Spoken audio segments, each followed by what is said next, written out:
No vídeo anterior vimos então uma forma de data binding chamada string interpolation. Neste vídeo vamos falar sobre property binding e mais do que palavras é melhor passarmos à ação para ver como tudo isto funciona. Vamos então começar a tornar as coisas mais interessantes e ver como o Angular nos permite então atualizar o conteúdo da nossa página ou da nossa SPA, Single Page Application, de uma forma automática, sem termos que refrescar a nossa página. E isto é uma característica que nós poderíamos tirar partido a partir da utilização de JavaScript puro, mas com uma framework como é o caso do Angular, tudo isto se torna bastante mais simples. Ora, eu voltei aqui a limpar todo o meu código e também no meu template deixei apenas ficar o espaço do painel, o que quer dizer que neste momento não temos aqui qualquer informação.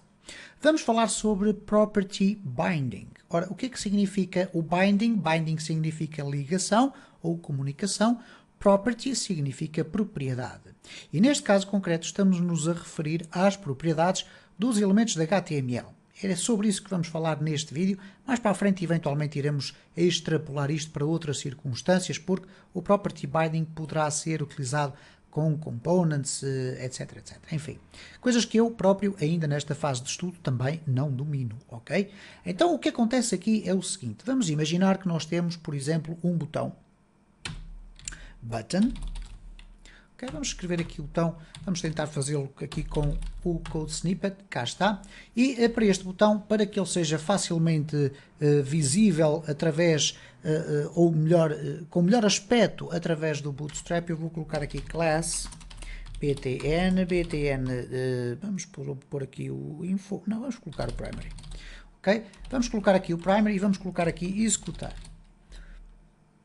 Ora, se nós formos reparar agora, então temos aqui um botão executar que não vai fazer rigorosamente nada e o propósito deste vídeo não é executarmos eventos do nosso botão. Mas, como toda a gente sabe, existem propriedades dos elementos de HTML. Existem imensas propriedades. Nomeadamente, no caso do botão, nós temos a possibilidade de colocar aqui um disabled. Ok? E ao colocarmos a expressão disabled, vamos estar automaticamente de forma explícita a dizer que este botão vai estar no nosso template, mas não vai estar ativo. E uma vez que ele está a ser formatado por Bootstrap, ele vai assumir um aspecto visual diferente. Reparem, ele está aqui inativo. Se nós quiséssemos colocar aqui um outro botão, ok, que vai ficar ao lado, só que neste caso sem o disable, eu vou poder verificar que nós temos aqui o botão ativo e aqui o botão inativo, e com o Bootstrap fica inclusive ali com o símbolo, com aquele símbolo de proibido, ok?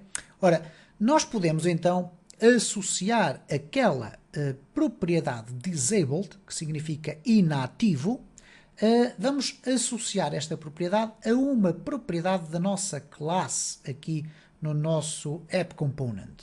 Ora, como é que nós vamos fazer isso? Aqui, nós quando colocamos disabled, estamos explicitamente a dizer está inativo, ponto final.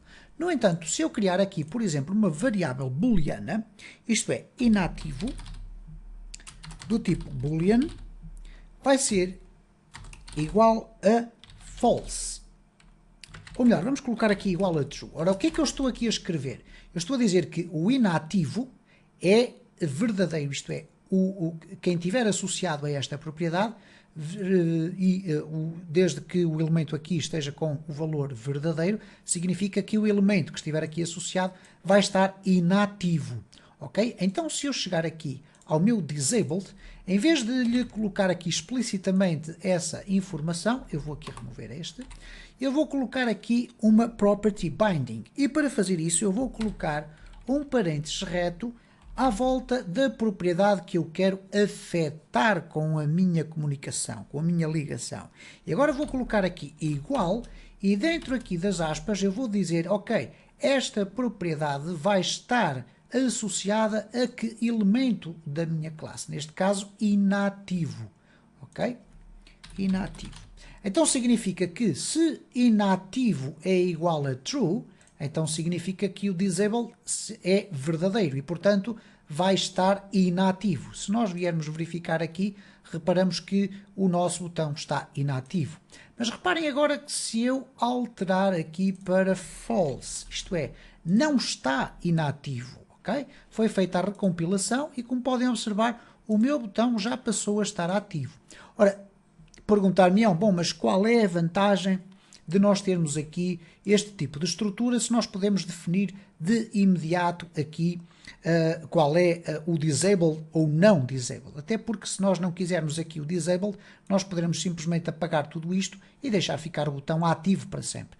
Bom, o que acontece é que no decorrer da execução da nossa aplicação, a nossa lógica de código poderá determinar, a partir de uma determinada posição do nosso código, que o botão passa a estar inativo ou ativo consoante a circunstância. Eu vou dar aqui um exemplo do que é uma atualização da nossa DOM em tempo real. E para isso nós não vamos ainda ver aqui como é que funcionam os eventos de botões clique, porque eu poderia clicar no botão e tornar o outro inativo, etc. Mas vamos criar aqui uma função dentro da nossa classe AppComponent e essa função vai colocar o botão ativo ou inativo. Ora, neste caso vamos dizer que ele está inativo é igual a true, o que significa que o botão vai estar desabilitado, ok? Mas vamos agora criar aqui um timeout dentro da execução da nossa classe que vai permitir que ao fim de 5 segundos o botão passe a estar ativo. Ora, como é que nós vamos fazer isso? Bom, em primeiro lugar temos que criar aqui a função colocar ativo, ok?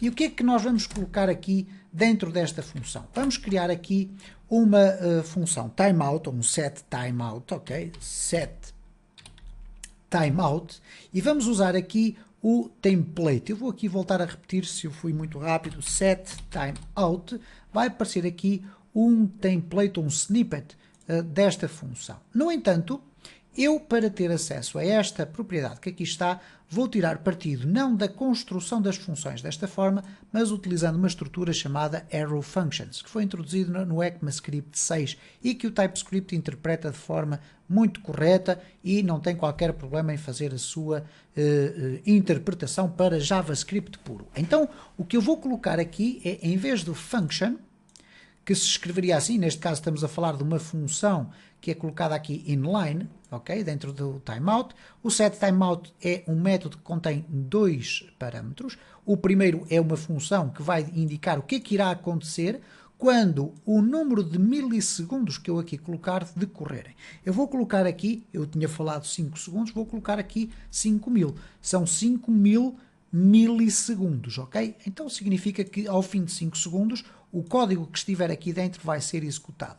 Mas uma vez que eu quero ter acesso àquela propriedade através da utilização do this e através da function desta forma não funciona da mesma forma, então o que eu vou fazer é simplesmente uma arrow function. Neste caso retiro dali function e vou colocar aqui esta expressão. É exatamente a mesma circunstância, só muda a forma como é tratado o this. Ora, neste caso, o que eu vou colocar aqui é this.inativo é igual a false. Significa dizer que ao fim de 5 segundos, aquilo que estava ali dito que estava inativo, deixa de estar inativo. Passa a ser inativo é igual a false, portanto passa a estar ativo, que é o contrário. Ora, vamos então verificar aqui o que é que acontece na nossa página. Neste momento não irá acontecer rigorosamente nada, tudo fica exatamente na mesma.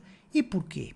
Porque eu tenho aqui este método, mas não tenho nada que o esteja a executar, ok? Não há nenhuma instrução que o execute. Então, para isso, eu vou utilizar aqui o constructor.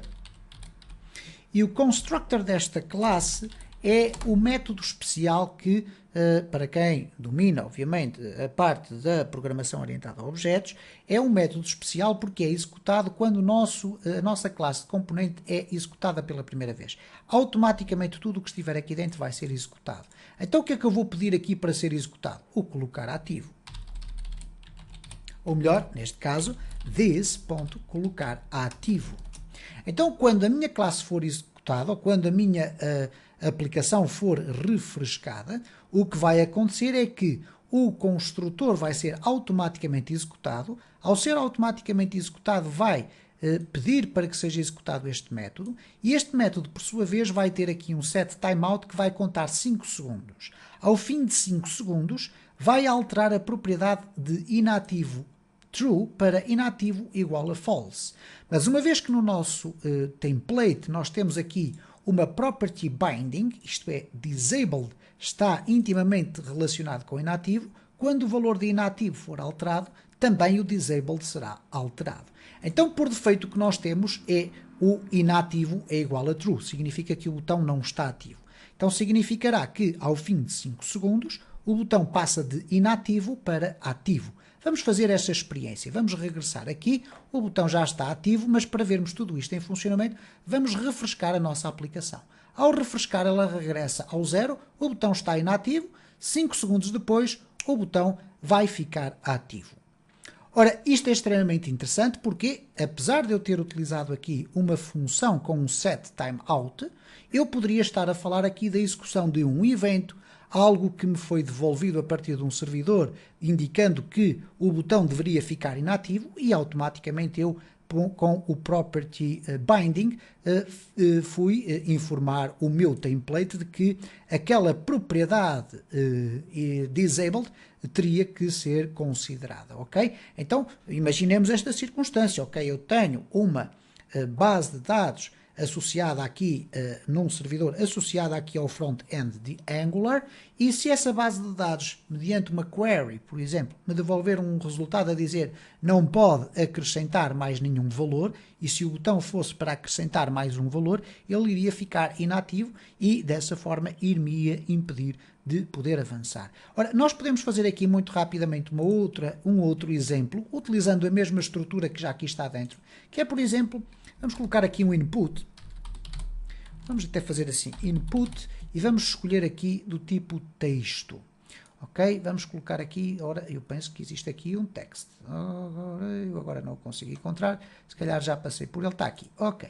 Então este input text, que nós agora não vamos ter aqui nem o ID nem o nome, ele pode ter, por exemplo, uma propriedade que é atualmente muito vista, que é o placeholder.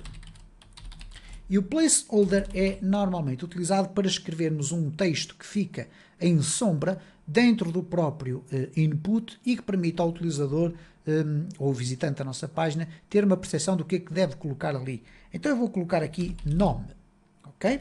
E se nós agora formos verificar o que é que aconteceu aqui no nosso template, nós verificamos aqui que está nome. E vamos reparar que agora aqui o executar vai passar automaticamente ao fim de 5 segundos para um botão disponível. Mas vamos imaginar que ao fim destes 5 segundos eu quero também alterar aqui o placeholder. Por alguma razão, não vejo nenhuma que seja plausível, mas estamos na fase das experiências. O que eu vou fazer aqui é o seguinte. Eu vou colocar aqui texto do tipo string, vai ser igual a novo texto do placeholder. Então vamos colocar aqui mais simples, texto do placeholder. Ok? Ora, nós temos aqui então o pedido de execução deste método. Ao fim de 5 segundos o botão passa para ativo. Temos aqui o texto que irá aparecer no placeholder, mas para isso nós temos que fazer aqui um data binding, ou neste caso é um property binding. Então eu vou colocar aqui, à semelhança do que aconteceu naquele caso, os parênteses retos, e estou com isto a dizer ao Angular que ele deve colocar esta propriedade dependente de uma outra propriedade ou função que eu vou colocar aqui, que é o texto. Ok? Muito bem. Então o que acontece agora é o seguinte, se eu atualizar o meu texto, ou melhor, a minha página, o meu HTML, o que é que vai acontecer? Nós já temos aqui texto string igual a texto do placeholder, o que quer dizer que se formos aqui verificar, esta alteração já foi feita, ok? No entanto, se eu, ao fim de algum tempo, colocar aqui this.texto é igual a texto alterado, o que é que vai acontecer? Ao fim dos 5 segundos, esta propriedade texto vai ser alterada e automaticamente o placeholder vai ser substituído pelo novo valor do texto. Então vamos aqui refrescar a nossa aplicação e reparem, vamos aqui esperar uns segundos e ao fim do tempo passado, cá está, o executar ficou ativo e o texto alterado ficou alterado também. E desta forma vimos como funciona o property binding.